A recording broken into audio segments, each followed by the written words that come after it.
হাসির রাজা, জ্ঞানের রাজা, রসিক রাজা গোপাল ভাঁড়।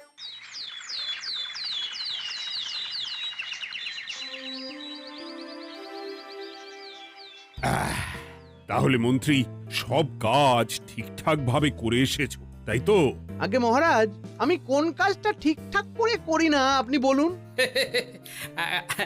আমি শুধু আপনাকে ওই কোষাগার থেকে মোহর সরানোর কাজটাই খুব ভালোভাবে করতে দেখেছি মন্ত্রী মশাই। আর বাকি সব কাজে তো আপনি লবডঙ্কা। গোপাল, মুখ সামলে কথা বলো, হ্যাঁ? বেশি বাড়াবাড়ি করো না। কি বলতে চাইছেন মন্ত্রী মশাই?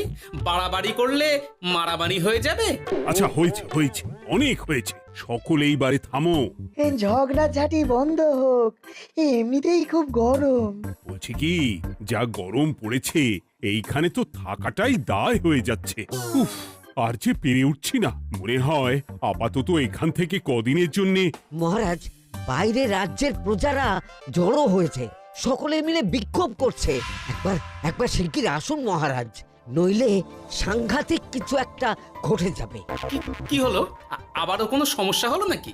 আমাদের রাজ্যের প্রজারা তো যথেষ্ট বোঝদার, তারা তো এমনি এমনি ঝামেলা ঝঞ্ঝাট সৃষ্টি করার মানুষ নয়। গোপাল, চলো গিয়ে দেখি।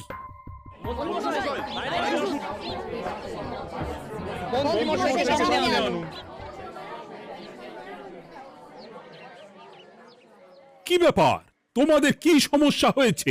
এইভাবে বিক্ষোভ করছো কেন? মহারাজ, মন্ত্রী মশাইকে সামনে আনুন, তারপর বলছি কি হয়েছে না হয়েছে। সেরেছে। আরে, আমাকে ডাকছে কেন? আচ্ছা, বলছি তোমরা একটু শান্ত হও।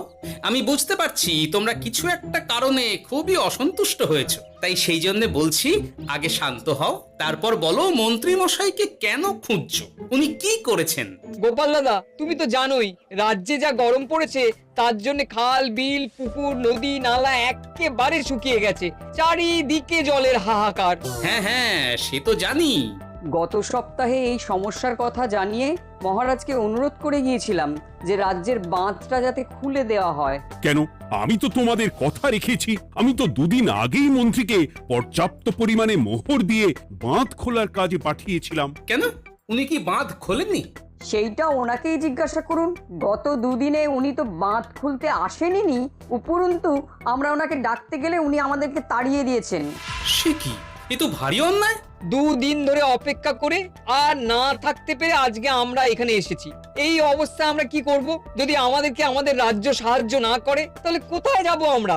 ছি ছি ছি, আমি তো ভাবতেই পারছি না। মন্ত্রী, এই মন্ত্রী! মহারাজ, মন্ত্রী মশাইয়ের ব্যাপারটা